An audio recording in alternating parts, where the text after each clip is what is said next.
어, 네, 어린 시절 저에게는 꿈이 하나 있었습니다. 그것이 뭐냐면요, 이제 스카이에 가는 것이었습니다.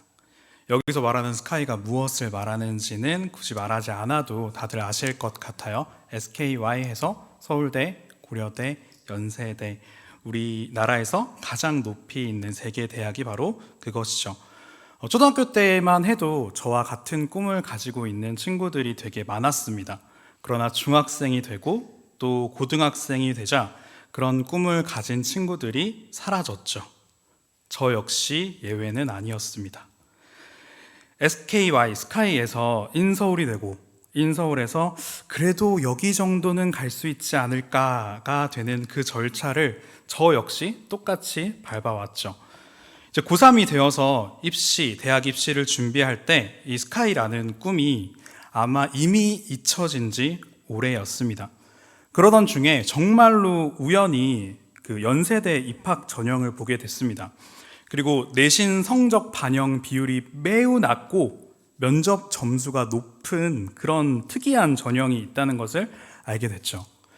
이제 지금 와서 생각해 보면 이제 조금 더 특별한 뭔가가 있는 사람들을 위한 전형이었기 때문에 어릴 때부터 많은 것들을 준비해온 뭔가 특별 전형 이런 거였기 때문에 누가 봐도 이제 지원했었을 때 이제 오케이가 입학할 확률이 매우 낮다는 거를 쉽게 예측할 수 있었겠지만 그 당시 어렸던 저는 그 몰래 가슴속에 숨겨놨던 그 스카이를 향한 꿈을 다시 한 번 더 꼬깃꼬깃 펼치게 되었습니다.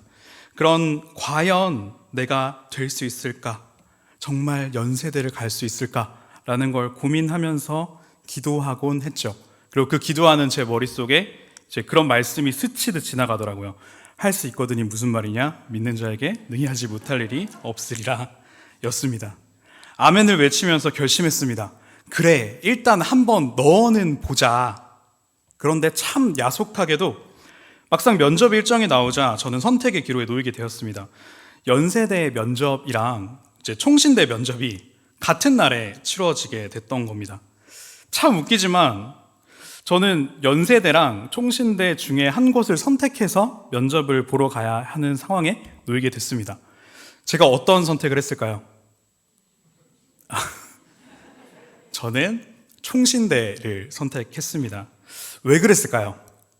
믿음으로 소명을 가지고 안전빵이라고 하죠. 네, 총신대도 물론 쉬운 대학은 아니었지만 적어도 연세대보다는 이라는 생각에 저는 언제 그 꿈을 꼬깃꼬깃 펼쳤다라는 걸 완전히 잊고 총신대의 면접에 지원했습니다. 또 그렇게 총신대 면접을 지원하고 면접을 보러 가서 감사하게도 합격을 하고 이제 지금 와서 보면은 하나님께서 당시 그런 나의 생각과 모습마저도 사용하셔서 저를 총신대로 보내셨다고 확신합니다. 여호와 이레 하나님께서 당시 나에게 가장 필요한 길로 나를 이끄셨음을 믿고 또 그것을 대학생활 가운데 정말 많이 느끼고 정말 많이 깨달았기 때문이죠. 그런데 한편으로는 이런 생각을 합니다. 그때 만약 내가 연세대 면접을 보러 갔다면 그리고 그런 일은 없었겠지만 만약 연세대를 붙었다면 아마 저는 그 학교 학생증을 이마에 붙이고 다니지 않았을까 하는 생각을 합니다. 저는 그 학교에서 배울 것들, 그 학교 자체를 원했던 것이 아니라 그 학교가 가진 이름값, 우리나라에서 가장 높이 있는 대학이라는 그 명칭이 가지고 싶었던 것이기 때문이죠. 사실 저는 대학교를 통해 남들보다 더욱더 잘난 사람이 되고 싶었던 것이죠. 잘난 그룹에 들고 싶었던 겁니다. 그래서 서울 땅도 못 밟아봤던 그 대구 촌놈이 연세대 노래를 불렀던 겁니다. 이처럼 남들보다 더욱더 잘난 사람이 되고 싶은 마음, 남들보다 더 높아지고자 하는 마음은 우리에게 낯선 것은 아니었습니다. 한 2년 전쯤에 유행했던 스카이캐슬이라는 드라마를 혹시 기억하고 계신가요? 이 드라마는 대한민국의 상류층들이 모여 사는 스카이캐슬이라는 가상의 동네에서 그들의 부유함과 권력을 자기 자식들에게 이어질 수 있게 하기 위해서 수단과 방법을 가리지 않는 부모들의 이야기를 담고 있습니다. 이 드라마가 많은 흥행을 일으켰던 것은 남들보다 높은 자신들의 지위를 유지하기 위해서 자식들을 끔찍하게 괴롭히는 그들의 모습을 통해서 우리의 현실을 돌아볼 수 있었기 때문입니다. 대한민국은 경쟁 사회입니다. 물론 이 경쟁이라는 것이 무조건적으로 부정적으로 볼 수는 없습니다. 그러나 경쟁 사회는 내가 더 높이 올라가기 위해서 남을 짓누르는 것이 당연하게 하죠. 이러한 사람들의 마음과 인식은 정말 많은 문제를 일으키는 것 역시 사실입니다. 그렇다면 하나님께서 보시기엔 어떨까요? 남들보다 높아지려 하고 남들을 눌러서라도 그들 위에 서려고 하는 마음, 그런 사람들의 모습에 대해서 성경은 죄로부터 비롯된 사탄의 본성이라고 말합니다. 이사야서 14장 12절 14절은 사탄에 대해서 이렇게 말합니다. 너는 아침의 아들 계명성이여 어찌 그리 하늘에서 떨어졌으며 너 열국을 엎은 자여 어찌 그리 땅에 찍혔는고 내가 내 마음에 이르기를 내가 하늘에 올라 하나님의 뭇별 위에 내 자리를 높이리라 내가 북극 지폐의 산 위에 앉으리라 가장 높은 그룹에 올라 지극히 높은 이와 같아지리라 하는도다. 사탄이 하늘에서 떨어진 이유는 그 스스로가 하늘에 올라 하나님의 뭇별 위에 자기 자리를 높이기를 원했기 때문입니다. 그리고 지극히 높은 이와 같아지기를 원했기 때문입니다. 그리고 그 사탄은 자신이 범죄한 그때와 동일한 말로 아담과 하와를 유혹했습니다. 하와는 선악을 알게 하는 나무의 열매를 먹으면 하나님과 같아진다라는 사탄의 유혹에 넘어가 그 나무의 열매를 먹게 되죠. 하나님과 같아지기 위한 욕심, 나의 자리, 나의 위치에 만족하지 못하고 그것보다 더 위를 추구하는 마음, 한없이 높아지고 누구보다 우위에 서고자 하는 마음, 나와 우리를 제외한 모두가 나보다 낮은 자가 되게 하고자 하는 그 마음, 이러한 마음들이 여전히 우리 삶 속에, 우리 일상 속에, 내 속에 있습니다.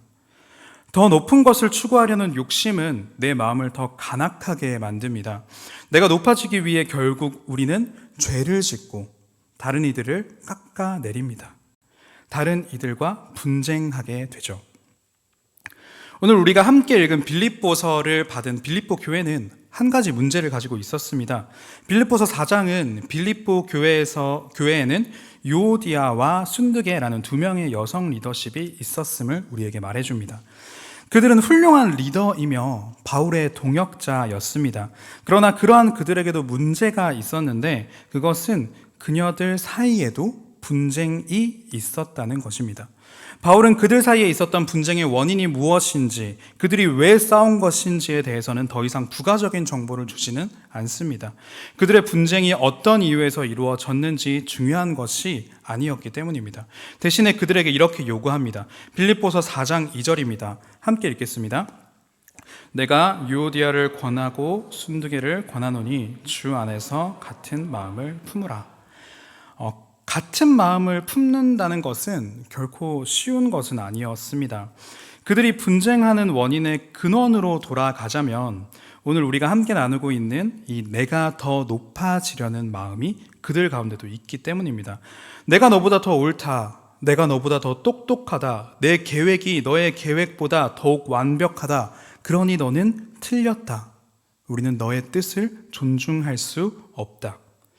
이런 마음을 품으면 분쟁이 일어납니다. 그렇기 때문에 그들이 그 마음을 품고 있는 같은 마음을 품고 하나가 되는 것은 결코 쉬운 일이 아니죠. 그럼에도 불구하고 바울은 그들 중 누구 한 사람의 손을 들어주는 대신에, 혹은 그들의 분쟁의 이유를 듣고 합리적인 답변을 내리는 대신에 한 마음을 품으라 라고 말합니다. 앞서 말했던 것처럼 유오디아와 순두개는 심성이 악하거나 예수를 믿은 지 얼마 되지 않은 그런 초심자들은 아니었습니다. 그들은 바울과 함께 동역한 동역자였고 빌립보 교회의 리더십들이었습니다. 그럼에도 불구하고 그들은 분쟁합니다. 왜냐하면 그들의 마음속에도 남보다 높아지고자 하는 마음이 있었기 때문이죠. 그렇다면 어떻게 이 문제를 해결할 수 있을까요? 바울은 분쟁하고 있는 빌립보 교회를 향해 내가 더 높아지려는 마음을 버리지 못하고 있는 이들 가운데 그 마음이 아닌 다른 마음을 품으라고 말씀하십니다. 가장 먼저 바울은 빌립보 교회를 향해 그리스도의 마음을 품으라고 말합니다. 본문 5절을 함께 읽어보도록 하겠습니다. 너희 안에 이 마음을 품으라 곧 그리스도 예수의 마음이니. 바울이 말하는 이 그리스도 예수의 마음이 무엇일까요? 그것은 본문 바로 앞에 위치해 있는 빌립보서 2장 3절 말씀이 이야기해 줍니다. 아무 일에든지 다툼이나 허영으로 하지 말고 오직 겸손한 마음으로 각각 자기보다 남을 낮게 여기고. 여기서 말하는 이 그리스도 예수의 마음은 자기보다 남을 더 나은 사람으로 여기는 마음입니다. 그 마음은 자기보다 다른 사람을 더 높은 사람으로 인정하는 마음입니다. 세상 사람들은 자기보다 남을 낮은 자로 여깁니다. 그런 것들을 통해서 자기를 높이려 하는 것이죠. 그러나 그리스도 예수의 마음은 자기보다 남을 더 나은 사람이라고 여기라고 말합니다. 나를 더 낮춤으로 다툼을 피하라고 말하고 있는 것입니다. 유튜브에 올라와 있는 미국의 강연 영상이 하나 있습니다. 그 중에 Call Me Idiot라는 제목의 영상이 있습니다. 이 영상 속에서 강의를 진행하는 강사가 한 학생을 무대로 올려서 자기에게 나쁜 말을 해보라고 하라고 합니다. 자기를 화나게 하라고 이야기하죠. 학생이 이제 그 미션을 받고 이야기를 합니다. 넌 정말 못생겼어. 넌 성격이 정말 별로야. 그러니까 이제 강사가 반응을 하죠. 아니야, 나 못생기지 않았어. 내 성격이 얼마나 좋은데. 야, 네가 더 못생겼어. 너 정말 냄새나. 이렇게 서로를 비난하는 말들을 주고 받습니다. 서로의 언쟁이 점점 더 커지고 서로의 비난의 수위가 점점 더 높아졌죠. 그렇게 한 차례 서로를 향한 비난의 시간이 끝나고 강사는 다시 한번 자신에게 나쁜 말을 해보라고 말합니다. 다시 이제 학생이 말하죠. 넌 정말 못생겼어. 이번에는 강사가 아까와는 다르게 반응합니다. 맞아, 난 못생겼어. 너 성격 진짜 더러워. 나도 그렇게 생각해. 그리고 한마디 더 덧붙이죠. 그렇지만 넌 정말 착한 것 같아. 학생은 되게 뻘쭘하게 땡큐 라고 답하고 한동안 아무 말을 못합니다. 그래도 미션을 수행을 해야 하니까 이제 학생은 또 이내 여러 번 뭔가 억지로 끌어내는 듯이 비난하는 말들을 쏟아부어요. 그런데 그럴 때마다 이 강사가 오히려 그것을 인정하고 상대방을 칭찬하는 말들을 늘어놓기 시작합니다. 그리고 결국 학생은 더 이상 할 말이 없어서 이 싸움이 끝나게 되죠. 이 강의가 끝나고 강사는 지배 행동이라는 용어를 통해서 이러한 현상을 설명합니다. 사람들 사이에 괴롭힘이 있는 이유는 자신이 다른 사람보다 우위에 서 있길 바라는 마음이 있기 때문이라는 것입니다. 서로가 자신이 더 우위에 서 있음을 입증하기 위해서 상대방을 비난하고 상대방을 모욕합니다. 그리고 그렇게 싸움은, 분쟁은 일어나죠. 내가 당신보다 더 뛰어나. 아니야, 내가 더 뛰어나. 무슨 소리야, 내가 더 우월하니까 넌 내 말을 따라야 돼. 아무것도 모르면서 왜 나한테 이래라 저래라 하는 거야. 결국 우리가 우리 삶 속에 경험하는 수많은 분쟁과 갈등들은 이러한 맥락들 속에서 이루어집니다. 그렇기에 그러한 분쟁을 해결하기 위해 필요한 말은 한 가지입니다. 당신의 말이 맞습니다. 역시 당신은 지혜롭군요. 내가 나의 부족함을 인정하고 상대방이 나보다 더 나은 사람이라는 것을 인정하는 순간 관계 속에서의 분쟁은 그 동력을 잃어버립니다. 겸손한 사람들만 있는 공동체에서는 결코 분쟁이 일어나지 않습니다. 도리어 서로를 존중해주고 존경하는 사랑의 공동체가 될 것입니다. 이 말씀을 통해서 공동체 속에서의 우리의 모습을 돌아보길 원합니다. 내가 속한 공동체는 어떠한가요? 우리나라 사회에는 소위 말하는 라떼는이라는 문화가 있습니다. 내가 젊었을 때는, 내가 너와 같은 위치에 있었을 때는 이런 것들도 다 했는데 라고 말하면서 신입들을 무시하거나 후배들을 향해 혀를 차는 경우도 있습니다. 그들이 어째서 그렇게 행동하는지, 그들의 행동 안에 그들 나름의 합리적인 이유가 있을 것이라고는 생각하지 못하는 것이죠. 왜냐하면 존중하지 않고 인정하지 않으니까요. 그럴 가치가 없다고 생각하니까요. 왜? 나보다 더 어리석으니까, 나보다 더 낮으니까, 내가 더 우월하니까, 내가 맞으니까. 반대의 경우도 있습니다. 꼰대라는 단어를 통해서 선배 세대의 지혜를 무시하고 한심하다고 치부해버리죠. 어느 쪽도 나의 생각이 더 옳고 나의 생각이 더욱 지혜롭다는, 내가 상대방보다 우위에 있다는 존중하지 않는 마음이 깔려 있는 것입니다. 직장에서만 그런 일이 일어나지는 않죠. 엄마들 사이에서도 애 둘 낳은 엄마는 애 하나 낳은 엄마가 힘들다고 하면 뭐라고 하죠? 야, 애 둘 낳고 길러봐. 그때가 다 좋은 거야. 이렇게 얘기를 하죠. 나도 다 해봤다라는 그 가벼운 말로 어쩌면 우리는 우리의 죄된 본성을 은연중에 드러내고 있는지도 모르는 것입니다. 오늘 본문 말씀은 우리에게 분명히 말합니다. 그것은 그리스도 예수의 마음이 아니라고 말입니다. 그리스도 예수의 마음은 무시 대신 인정으로, 낮춤 대신 존중으로 다른 이들을 바라보는 마음이 바로 그리스도 예수의 마음입니다. 두 번째로 바울은 분쟁하는 이들, 높아지고자 하는 마음을 가진 이들에게 그리스도 예수의 십자가를 기억하라고 말합니다. 오늘 본문 6절 말씀은 예수님을 이렇게 소개합니다. 그는 근본 하나님의 본체시나 하나님과 동등됨을 취할 것으로 여기지 아니하시고, 여기서 본체라는 말은 절대 변하지 않는 본질적인 본성이라는 것을 뜻합니다. 즉 예수 그리스도는 절대 변하지 않는 본질적으로 하나님이신 분이라는 것입니다.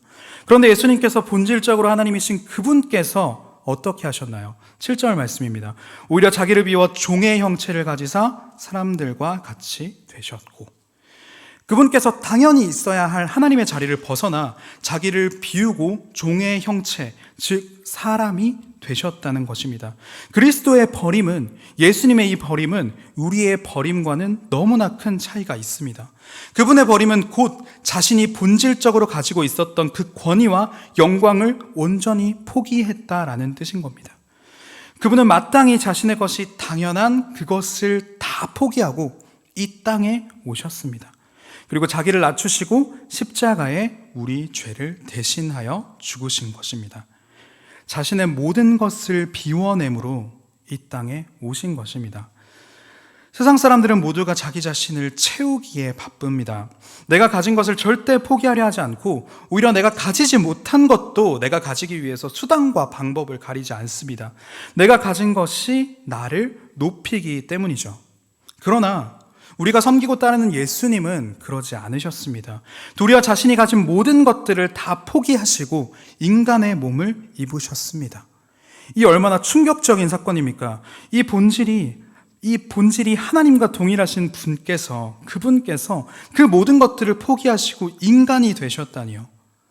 한 회사의 부장님께 어느 날 가서 내일부터 당신은 일반 사원으로 내려가십시오 라고 이야기한다면 어느 부장이 네 알겠습니다 하고 내려갈까요? 귀족, 왕족들에게 오늘부터 인간 취급도 못 받는 노예 신분이 되라고 이야기한다면 어느 누가 그 자리를 감당하려 하겠습니까?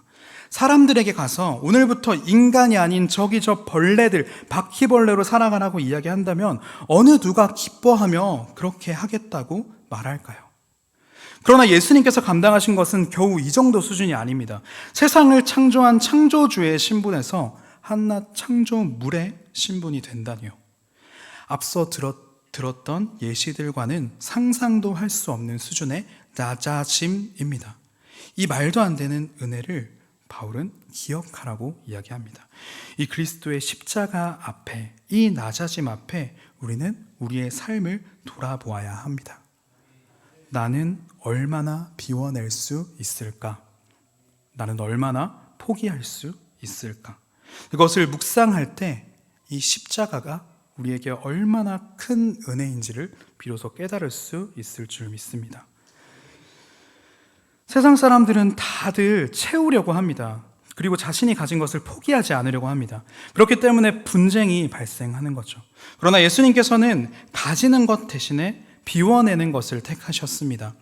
더 높아지는 것 대신에 낮아짐을 택하셨습니다.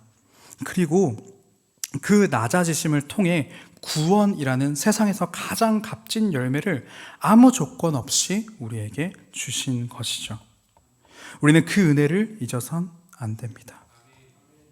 그렇다면 그 은혜를 입은 우리는 어떻게 살아야 하나요? 예수님처럼 살아야 합니다. 그분과 십자가를 기억하며 살아야 합니다. 그 십자가의 낮아짐을 기억하고 우리도 그렇게 해야 합니다. 우리가 추구해야 할 것은 높아짐이 아니라, 더 가지는 것이 아니라 예수 그리스도의 십자가와 같은 낮아짐입니다. 그 희생을 기억하고 우리의 모습을 돌아보길 원합니다.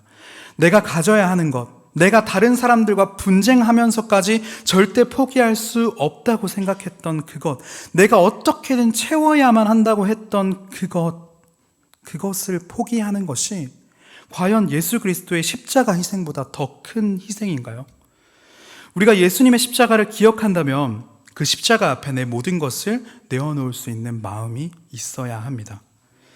마지막으로 바울은 높아지려 하는 자들에게 그리스도 예수의 목적을 기억하라고 말합니다. 함께 본문 10절, 11절 말씀을 읽기 원합니다. 하늘에 있는 자들과 땅에 있는 자들과 땅 아래에 있는 자들로 모든 무릎을 예수의 이름에 꿇게 하시고 모든 입으로 예수 그리스도를 주라 시인하여 하나님 아버지께 영광을 돌리게 하셨느니라. 예수님께서는 당대에 존경받는 선생이셨습니다. 그의 공생의 가운데 많은 사람들이 그를 따랐습니다. 만약 그분이 원하신다면 많은 이들이 원했던 것과 같이 왕의 자리에도 오르실 수 있었을 겁니다. 그 누구도 누리지 못했을 부귀와 영화를 누릴 수도 있었을 것이고 상상도 못할 명예를 누릴 수도 있었을 것입니다. 아마도 지금 세상에 많은 사람들이 꿈꾸는 삶의 모습대로 살아갈 수 있었을지도 모릅니다. 적어도 그분에게 있어서 그것은 불가능한 일은 아니었습니다. 그러나 그분은 그 부귀와 영화, 성공의 삶 대신에 십자가를 선택하십니다. 많은 이들에게 모욕을 받으며 극심한 고통 중에 결국 죽게 되는 그 결말을 선택하십니다. 어째서 그렇게 하신 것일까요? 그것은 이 땅에 오신 그분의 목적이 그러한 세상적 성공에 있지 않았기 때문입니다. 그분의 목적은 단 한 가지였습니다. 그것은 바로 하나님 아버지께 영광 돌리는 것이었습니다. 나의 삶의 목적이 성공에 있다면 그 삶은 여전히 그리스도의 마음을 품지 못한 삶이 될 수밖에 없습니다. 우리의 삶은 세상을 추구하고 쫓는 자들의 모습과 다르지 않으며 그 잠깐의 부귀와 영화를 위해 남을 눌러 나를 높이는 것을 주저하지 않고 살아갈 것입니다. 그러나 그러한 삶의 목적성은 나의 삶이 교만의 죄에 갇히게 만들 뿐 아니라 빌립보 교회와 같이 내가 속한 공동체의 분열을 낳기도 합니다. 그런 의미에서 바울은 그리스도 예수의 목적을 기억할 것을 빌립보 교회에 권면하고 있습니다. 특별히 교회는 그리스도를 쫓는 자들에 모여있는 공동체입니다. 그렇기 때문에 그들이 추구해야 할 공동의 목적은 그리스도의 목적과 같아야 합니다. 바울은 빌립보 교회가 오직 하나님의 영광을 위해서 살아갔던 그리스도의 목적에 동참하여야 한다고 말합니다. 그리고 모든 예수 공동체가 그 하나의 목적을 공유하고 함께 그 목적을 향해 달려나갈 때 그 공동체는 참된 그리스도 공동체가 될 것입니다. 더불어 그 공동체 안에 우리의 삶이 그리스도와 같이 하나님의 영광을 추구하며 그분의 뜻을 쫓는다면 그 선한 영향력이 이 교회의 울타리를 넘어서 더 멀리까지 퍼져나갈 것이라고 믿습니다. 이제 말씀을 마무리하고자 합니다. 오늘 우리는 빌립보 교회로 전해진 편지를 살펴보았습니다. 빌립보 교회는 한 가지 문제를 가지고 있었습니다. 그들은 자신이 남들보다 낫다는 교만의 생각에 빠져서 교회 공동체임에도 불구하고 그 안에서 자신이 남들보다 높아지려는 욕심으로 분쟁하였습니다. 그러한 빌립보 교회에게 바울은 그리스도 예수의 마음을 품으라 라고 말합니다. 그분은 자신을 낮출 줄 아는 겸손한 분이셨고 자신의 모든 것을 버리면서까지 낮아짐과 희생을 택하신 분이었습니다. 그리고 그분은 나를 위한 일이 아닌 하나님 아버지께 영광을 돌리는 것에만 그 목적을 두고 행하시는 분이었습니다. 세상은 여전히 남들보다 높아지는 삶을 추구합니다. 그리고 그런 마음으로 인해서 서로를 헐뜯고 서로를 분쟁합니다. 그러나 그러한 분쟁에 대해서 사람들은 크게 개의치 않습니다. 왜냐하면 그 분쟁은 남들보다 높은 그 스카이 대학, 남들보다 우월한 그 스카이 캐슬에 들어가기 위한 필요 충분 조건이기 때문입니다. 그 스카이 캐슬에 들어가기 위해서라면 사람들은 기꺼이 그 분쟁을 일으킬 것입니다. 그러나 예수님은 결코 그 스카이 캐슬, 세상의 영광된 자리를 쫓지 않으셨습니다. 그 대신에 세상에서 가장 낮은 자리, 그 십자가의 자리로 향하셨습니다. 그리고 그 결과 어떻게 되었나요? 함께 9절 말씀을 읽기 원합니다. 이러므로 하나님이 그를 지극히 높여 모든 이름 위에 뛰어난 이름을 주사. 하나님께서는 이런 예수님을 들어 그를 지극히 높이십니다. 그분에게 모든 이름 위에 뛰어난 이름을 주십니다. 한없이 낮아짐을 선택한 그분은 아이러니하게도 모든 이름 위에 뛰어난 이름으로 높임을 받으셨습니다. 이것이야말로 믿을 수 없는 놀라운 은혜죠. 하나님께서 낮아지는 자에게 세상의 스카이 캐슬과는 비교할 수도 없는 진짜 스카이 캐슬, 하늘나라를 허락하심을 예수님을 통해서 우리에게 보여주신 것입니다. 사랑하는 성도 여러분, 지금 이 시간 나의 삶을 돌아보길 원합니다. 나는 세상의 높은 자리, 다른 이들이 우러러보는 그 스카이 캐슬을 쫓고 있습니까? 아니면 영화로운 하나님 나라, 하나님의 그 스카이 캐슬을 쫓고 있습니까? 세상에서 누구보다 높이 올라가기 위해 죄된 마음을 품고 다른 이들과의 분쟁을 선택하지 않길 원합니다. 그 대신에 오히려 예수님과 같이 낮아지는 길을 택하길 원합니다. 겸손하게 나에게 주어진 그 공동체의 모든 이들을 존중하고 인정하며 또 그들을 품고 그들을 사랑하길 원합니다. 이것이 바로 진짜 스카이캐슬, 하나님 나라의 주민으로서 우리에게 어울리는 기쁨인 줄 믿습니다. 우리가 주님께서 허락하신 하늘나라에 어울리는 그리스도의 마음을 품고 살아감으로 하나님 나라를 준비하는 이들이 되길 간절히 원합니다. 우리 지금 이 시간 함께 찬양 한 곡하고 함께 기도하길 원합니다.